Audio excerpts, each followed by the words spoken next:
Welcome to Kenton's videos. Enjoy the video. In this video, I will show you how to make tofu pho. First, gather your ingredients including firm tofu, rice noodles, and fresh herbs. We will start by preparing a rich, aromatic broth, which is the heart of any good pho. Then, I'll guide you through pressing and marinating your tofu to ensure it absorbs maximum flavor. This simple process makes a huge difference. To begin your broth, toast whole spices like star anise and cinnamon sticks, then simmer them with onions and ginger for at least 45 minutes. This creates a deeply aromatic base. While the broth simmers, press your 14 ounces of firm tofu to remove excess water, ensuring a better texture.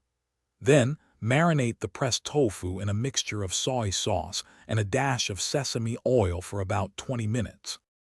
Once your broth is ready and tofu is marinated, it's time to assemble your delicious pho.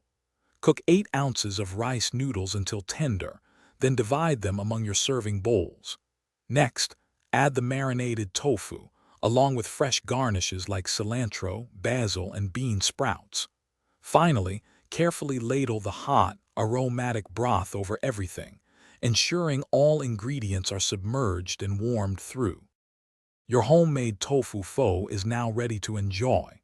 Add your favorite garnishes such as fresh lime wedges, sliced chilies, and a drizzle of hoisin sauce for extra flavor.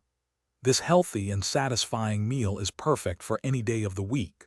Remember to check the description below for a link to the Echo Dot smart speaker and other great deals. It's a fantastic way to enhance your home experience with music and smart features. Thanks for watching. Consider subscribing if we helped you.